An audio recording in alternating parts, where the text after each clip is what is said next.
दोस्तों नमस्कार। शनिवार का दिन है, सत्संग का समय है। इस वीडियो में मैं कोई दर्शन की चर्चा नहीं करने जा रहा हूँ। कोई उपनिषद या वेद मंत्र के गूढ़ रहस्यों पे बात नहीं करने जा रहा हूँ, बल्कि एक सामान्य व्यक्ति के रूप में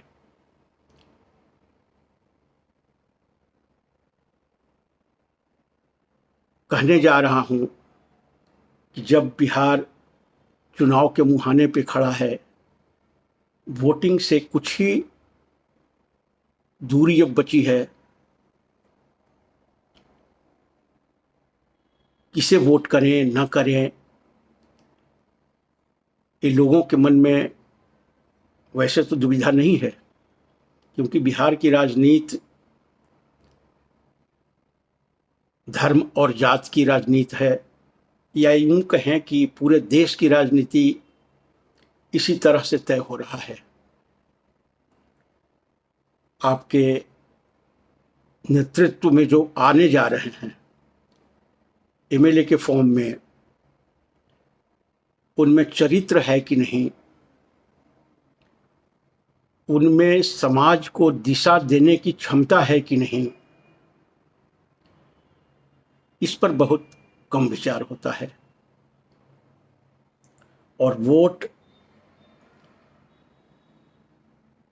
जनसाधारण के मुद्दों पे नहीं, बल्कि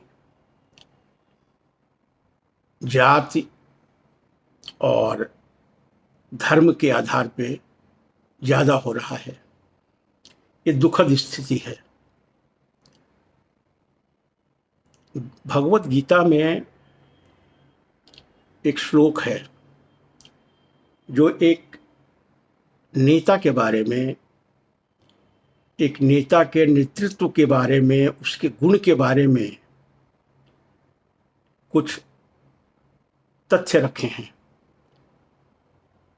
उसको एक नज़र से देखते हैं कि गीता का इस बारे में क्या कहना है। गीता का श्लोक है चैप्टर 3 वर्स 21। कृष्ण कह रहे हैं, यद्यदा चरति श्रेष्ठ तत्त देवेतरो जनः स यत् प्रमाणम कुरुते लोकस्तदनु वर्तते। भगवान कह रहे हैं, जैसा एक नेतृत्व में आदमी जिस तरह का वो काम करता है, जिस तरह से उसका आचरण होता है, लोग उसकी नकल करते हैं, लोग उसको फॉलो करते हैं। स यत् प्रमाणम कुरुते लोकस्तदनु वर्तते। और जैसा समाज के सामने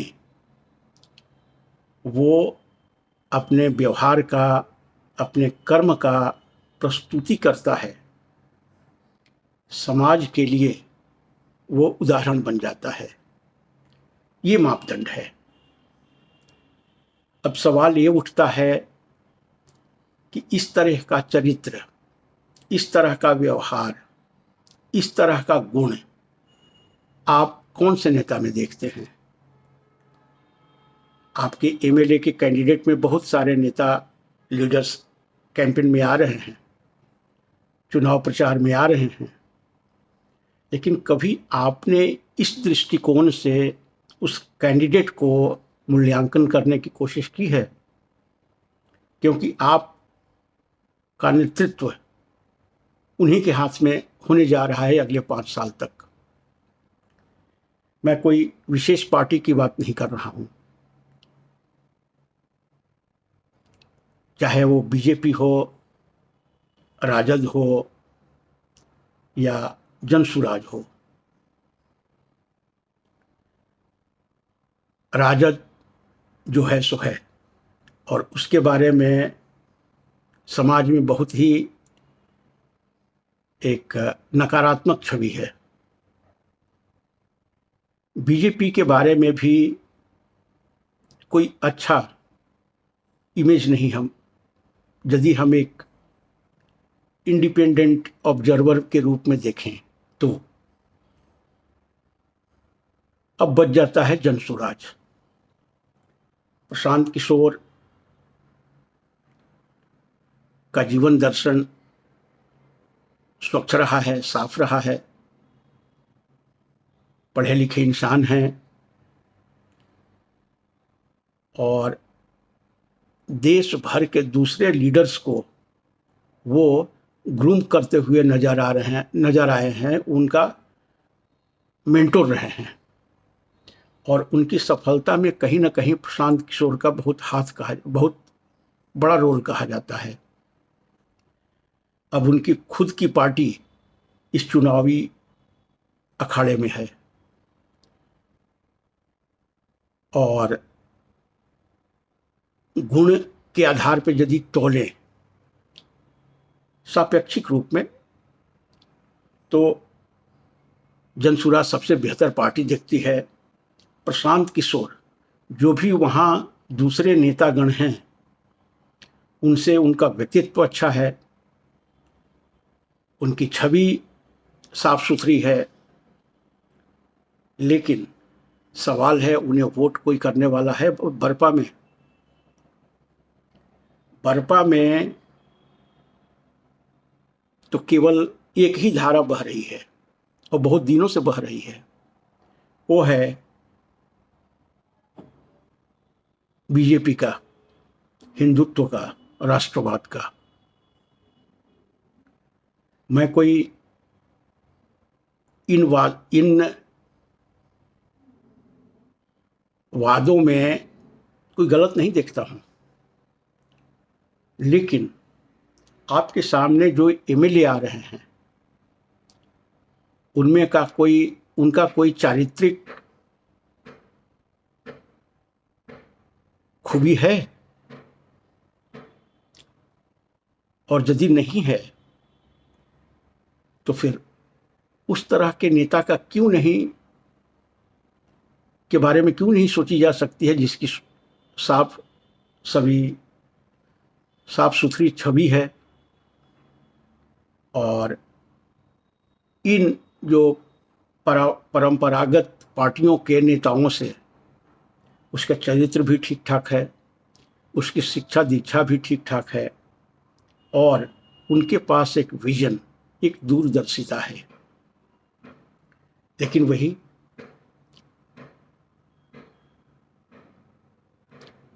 बरपा का राजनीतिक जीवन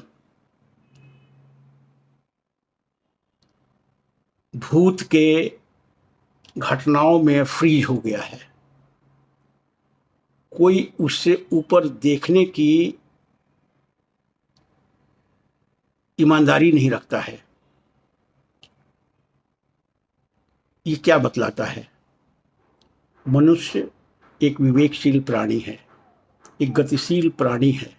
जैसे शरीर में बदलाव आ रहे हैं उम्र के साथ, वैसे ही विचारों में भी समय के साथ बदलाव जरूरी है। हाँ, बदलाव जब पॉजिटिव हो, सकारात्मक हो और जिससे समाज को कुछ लाभ मिल सके। जहाँ तक नेतृत्व की बात है, जहाँ तक एक मानवीय गुणों की बात है, मैं देखता हूँ अपने बाप सीताराम शर्मा का। बहुत जगह गया, पढ़ाई के क्रम में या फिर रोजगार के क्रम में, नौकरी व्यवसाय के क्रम में, लेकिन सीताराम शर्मा का व्यक्तित्व अनूठा था।